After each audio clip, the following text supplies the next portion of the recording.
Hey, what's going on, writers? Hope you guys enjoying this Labor Day weekend. Make sure you stay safe, blessed, and motivated for one to begin with. I want to tell you a story real quick. When I went to Juvenile Hall, first time in, 2002, January 1st.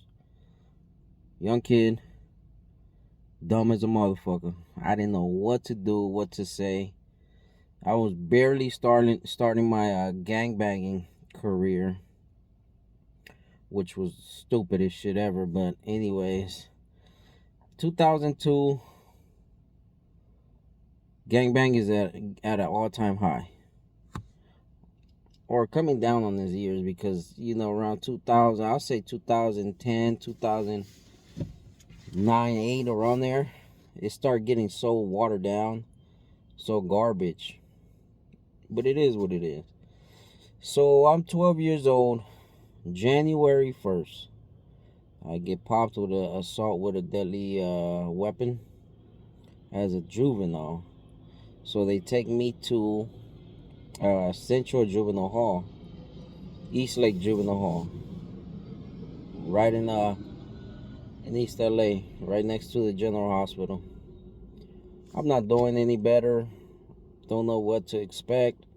I just know I'm in jail, and I'm not gonna be getting out soon, anytime soon. I go in there with the mentality of wanting to change, because I seen the whole process of the police trying to arrest me. I didn't go in there turned down. I just didn't know what to expect. I would always hear of my uncles and everybody going to juvenile hall, whatnot, but I never been there myself, and I was only 12 years old, man. So I go in there. I was living in Roland Curtis, which is in the Harlem 30 Crips. So I was kicking it with a specific gang called MKN at that tryout period of P-Dogs. That's what you call it back in the days, P-Dogs. Primos. Which is fucking weed with sprinkled crack on it. Again, it was a tryout period. We all have our tryout periods. Not everybody, but majority of us who grow up in LA have a tryout period of drugs, gangbang, whatever it is that the streets offer nowadays in South LA, and within the LA County, or even other states. But I had my tryout period. I went in there, didn't know what to expect, and here it is. They throw me into a regular unit with regular motherfuckers with all types of offense, 288s. If you know what a 288 is, you know what it is. But I'm not catching on to all of this, because it's my first term. It's my first time even being around motherfuckers like this. I mean, I've been around gang members way before the age of 12. But, I'm not acknowledging the things how they are in reality, because I'm just a little kid. But I'm in there mixed in with all type of race. Blacks, Hispanics, even a white. I seen a white guy, a little white boy in there. It was active. It was active. Motherfuckers try to bully you out of your shoes. Try to do anything. I remember they took my shoes too. I had some all white Reebok Classics. They took my shoes out of my door, because every time you go to sleep, you put your pants and your shoes right in front of your door. That's Unit J in EastLake Juvenile Hall. You put it right outside your door. That way you won't go AWOL. In case you break out that window, you won't attempt to escape anywhere. And sure enough, the motherfuckers tried me. Took my Reeboks. I'm over here, dissing everybody's hood through the door. Like, man, whoever took my shoes, fuck your hood, fuck your dead homies. This, that, and that, and that. So when we go to breakfast, I'm going to the kitchen barefoot, and they asked me, hey, where's your shoes, this and that. I just told them, just give me some house shoes. I'll be all right. So the staff is like, give you some house shoes. Where's your shoes? They kept pushing the issue. So like, I don't know where my shoes are. I just don't have them right now, but I'm going to figure it out. So they give me some house shoes. They try to lock me down so I won't fight, or to prevent a fight. It happened though. It happened because we had to go to school. So they go to enroll me in school. When we do school line, they take us over there by the girl side. We were co-ed. We seen, and it wasn't really co-ed. It's like one classroom full of kids. Then the other classroom right next to it was females. So you were able to communicate with females. So you'll see them. I forgot what was their unit, but Omega. They were in a dorm at that time in Omega. And there was another dorm. I forgot what dorm it was. But I was in Unit J. So we're walking to school in line formation with your hands behind your back. And I see a motherfucker with my shoes on, bro. This dude was A. Trey Hoover. Well, claimer, from what I ended up finding out years after. He was just a claimer. But he was pushing it hard at that time. We end up looking at each other. I looked at his shoes. He looked at me. I had my flip-flops.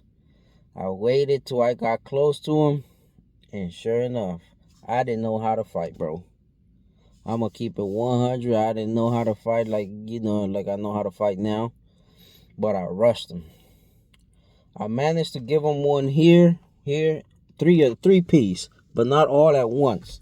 It was a 3-piece, one in the chin, two in the chin, one on the jawline, one in the chin, and one dead in the mouth right here between the mouth and the nose.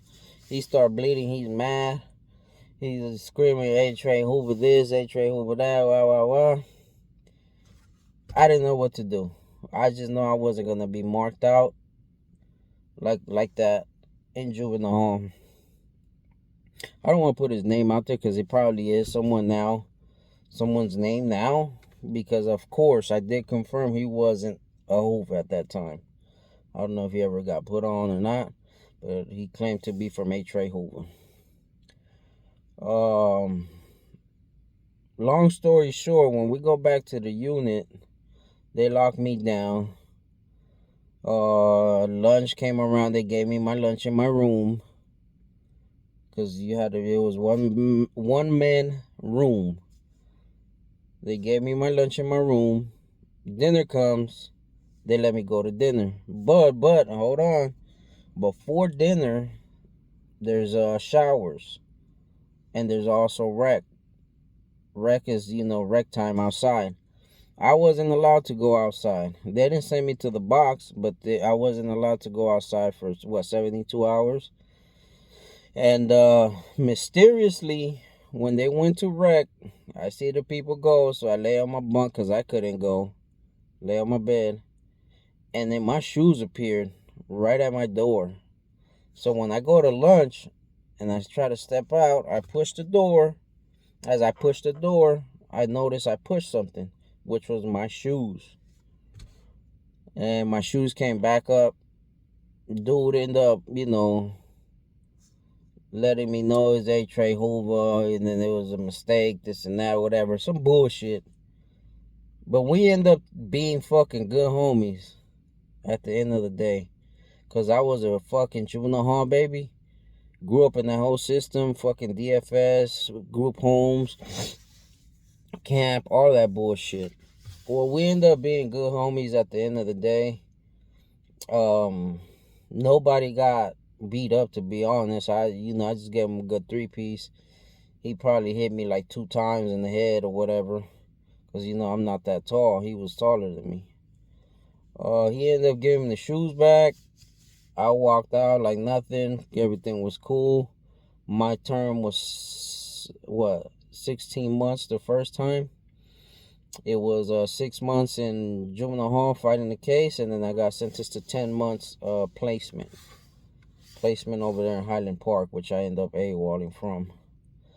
But I'll come up with the next video, let y'all know what's up, and I'm gonna keep telling the story. Make sure you like and subscribe.